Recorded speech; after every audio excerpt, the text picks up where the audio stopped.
Hi guys, today we are going to show you 5 killer warm-up exercises on the bass guitar. You don't want to miss this, so do stay tuned.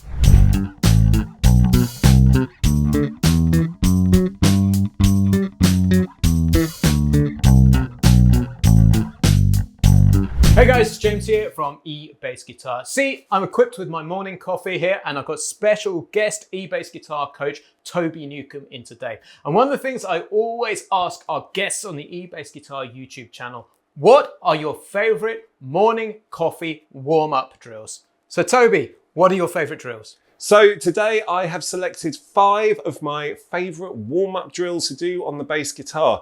These exercises are fantastic for beginners and advanced players alike. Just very briefly before we hit the content, Toby, why are practicing warm-up drills really important? I'll tell you the most important thing I've found with them, and that is to get your fingers to do what your brain tells them to do. That's the most important thing. The other thing to consider, which I've found with bass guitar, is everything about the bass is massive. The headstock's massive, the tuner's massive, the strings are massive, the frets are massive. It takes a lot to be able to control this and to consistently create a really good note and a really consistent groove. So these drills are going to help you with your timing, your tone, your sound, your strength, and a ton of other great stuff, and a great way to start your day with a morning coffee. Just before we get going, I want you to know there's a completely free PDF that comes with this lesson, so you can see all of these drills written out in standard notation and tab. We'll chuck a link to that in the description below. So drill number 1, Toby, what have you got for us? So the first drill that I've got, everyone, is the classic spider exercise. This is one that we're probably all familiar with, but it's one of the most important ones to get a consistently good note. Now, for those that haven't seen it before, the spider exercise consists of playing frets 1, 2, 3, and 4, using fingers 1, 2, 3, and 4. There's a couple of things that we're going to watch out for though whilst we do this. The first is we want to be next to the fret without touching. If I go too far back, I'm going to get a dodgy note. Equally, if I go on top of the fret, I'm going to get a dodgy note. This becomes particularly important when we're using the little finger, finger 4. Finger 4, you will find, wants to go here. It wants to go there because it's such a big stretch between frets 3 and 4, and we're going to get a dodgy note. So when we're looking at this, we want to be physically moving the hand up to make sure that we're hitting finger 4. You don't have to keep your all 4 fingers down or anything like that. This isn't torture with eBassGuitar. These are just nice warm-up drills. The second thing we're going to be looking at is the right hand. We want to be using alternate picking. We want to be using the walking fingers. Aim to avoid just using one finger. We're not doing James Jamerson style. We want to be going index, middle, index, middle. As I'm working down the string, I'm going to be muting the string above with my thumb. There's another thing that we want to watch out for. You don't want flappy strings vibrating all over, because trust me, if you do that with a big amp on a big stage, that's going to create quite a lot of rumble and brown noise, and the sound guy is not going to thank you. So a few things to watch out for whilst we're doing this. We're going to be playing this to a metronome, which is going to help us with our timing. So you can see with this one exercise, we're working on the left hand, we're working on getting correct notes, we're working on the right hand, making sure we're doing walking fingers and muting the string. Plus we're working on our timing and our consistency. We want all even notes whenever we play. So I'm excited to hear this in action. You've given us an amazing explanation there. You've made it super simple and shown us what to work out for. What tempo would you like to start off at? Oh, not too quick, not too quick. Again, it's first thing in the morning. You know, we've just had our coffee, 100 BPM, not too quick, not too quick. Let's fire the drum machine up. So we go 1, 2, 3, 4. 2, 3, 4. 1, 2, 3, 4. 1, 2, 3, 4. 1, 2, 3, 4. 4, 3, 2, 1. 4, 3, 2, 1. 4, 3, 2, 1. 4, 3, 2, 1. So let's change this up just a little bit. Again, just to be working on the fundamentals. This time I'm going to be playing the spider exercise again in a different position where the frets are a little bit smaller. Let's go up to 7th positions. That's going to be frets 7, 8, 9 and 10. And this time I'm going to be playing doubles with the finger. This is going to really help me do my walking fingers, my index, middle, constantly changing them around. So James, if you could with the drums for me. And then after 4, 1, 2, 3, 4.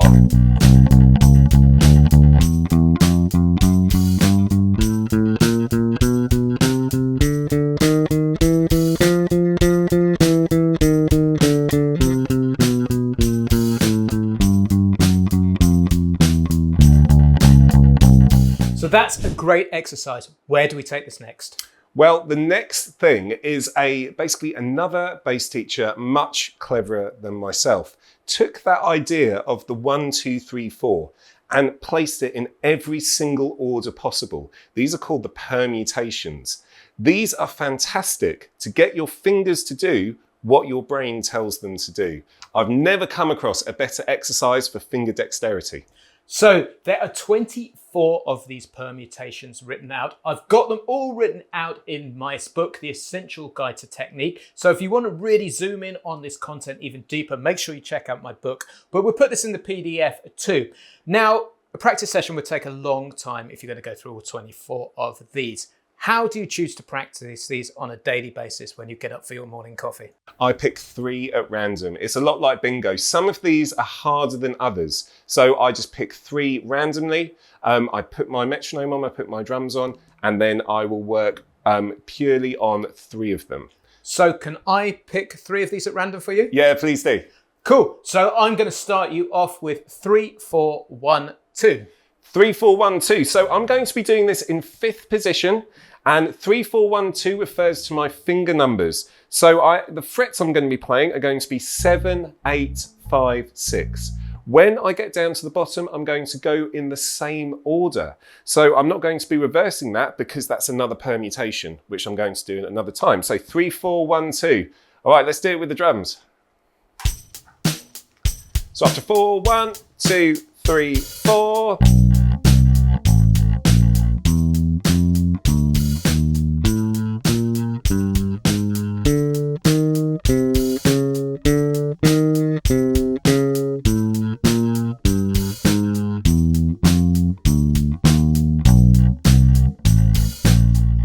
Okay, next permutation for you. Let's do 1, 4, 3, 2. 1, 4, 3, 2. All right, let's do it.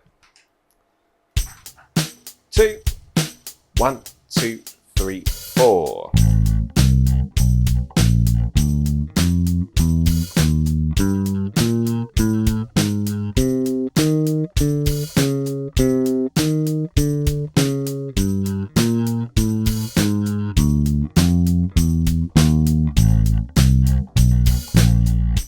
And last of all, 2, 3, 1, 4. 2, 3, 1, 4. All right, let's go for it. 2, 3, 4.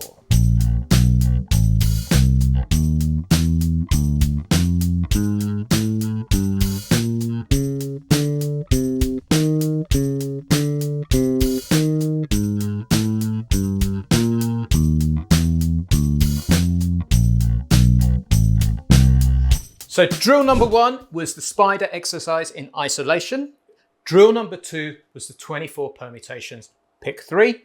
Don't forget, we'll put those permutations in the PDF that comes with this lesson, link in the description below. Let's move on to drill number 3. What have you got? Absolutely. So for drill number 3, I have chosen octaves. Octaves are used all the time in bass, not only for disco, but they're used in all different styles of music, and they are so useful for creating rhythm without creating too much harmony going on. I have chosen to do a major scale in octaves because one of the things we want to be doing when we're doing our warm-up exercises is covering a lot of bases. We haven't got a lot of time, we've got enough time for a cup of coffee, so this way I'm learning my major scale and practicing my octaves at the same time. So here's the exercise, and all the notation for this drill is down and below in the PDF.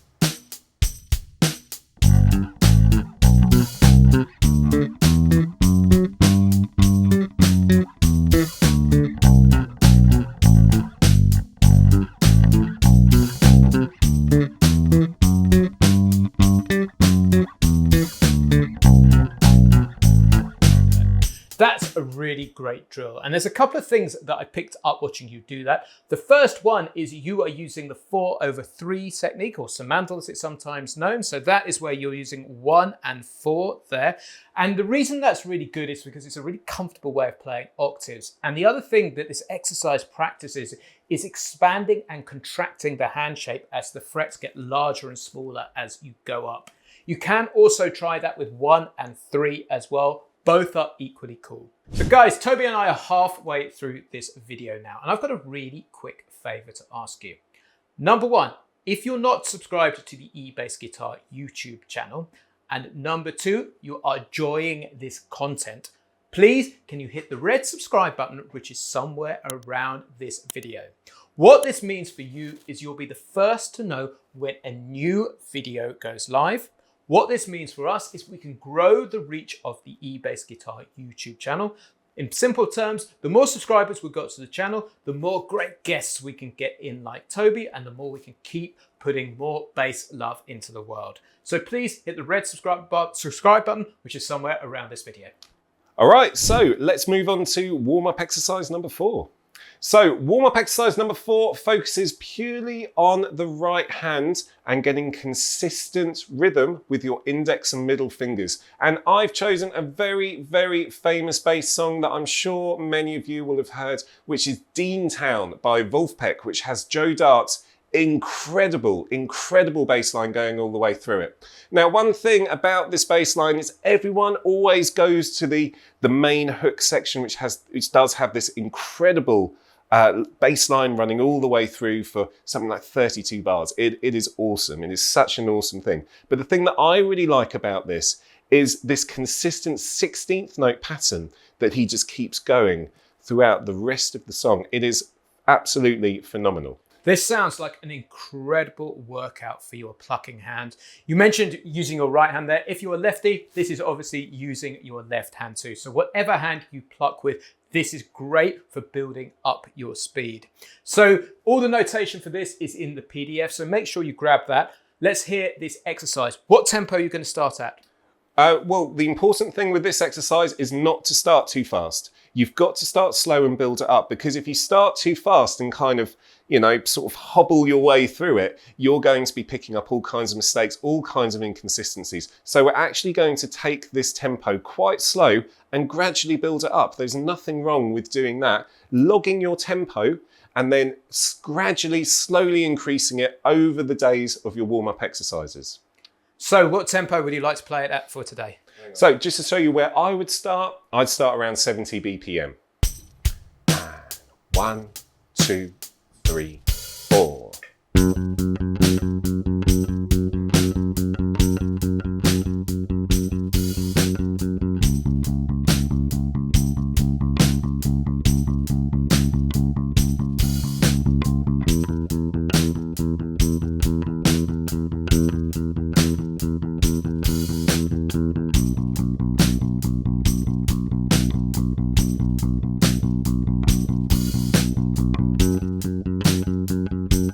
So Toby, I know it's first thing in the morning, but I want to see you speed this up. Pick another tempo. Okay, let's speed it up. And again, I am aiming for consistency because I want all these notes to be even. I want to carry this groove of my bass line.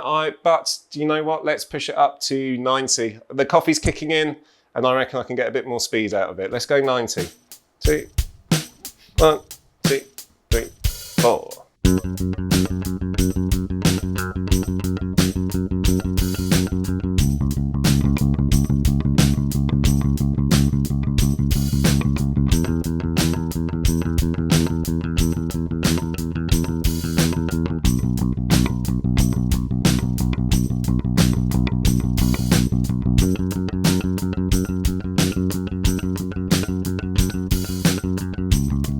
So James, you've heard it. You fancy giving it a go? Why not? What tempo are you going to pick for me? Do you know what? Let's go for 100. I think I might be throwing myself under the bus here, but let's give it a go.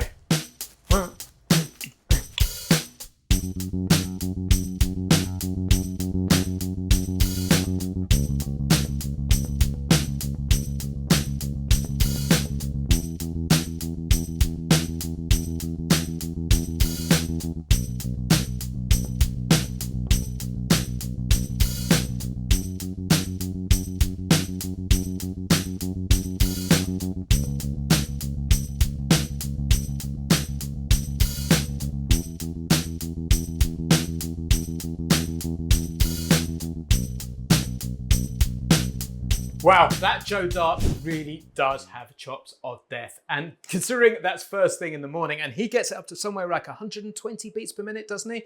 That really is a killer warm-up drill. I encourage you to give it a go. Now, let's move on to warm-up drill number 5, our final drill. What have you got, Toby? So for our final drill, I have got tenths. I've got bass chords, which is something that I like to practice quite a lot. So one thing I'm going to be doing whilst I'm playing my tenths, my bass chords, is I'm going to be going around the circle of fifths, which is a really common musical device. It's used in songwriting a lot. It's used in music theory all the time, but I like to use it in learning where the notes are on the fretboard. The reason is, it's because they jump around all the time. I've never found it that good to be learning the notes chromatically. If I can jump around, then I pick up the notes and I internalize them, I learn them so much quicker.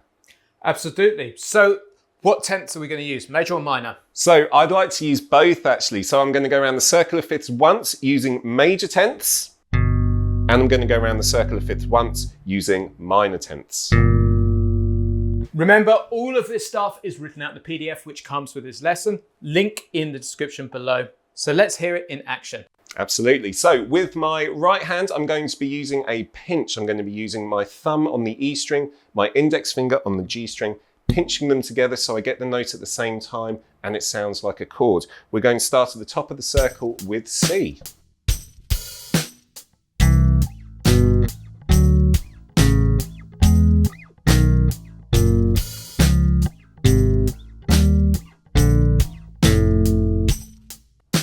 Now with the minors. 1, 2, 3, 4.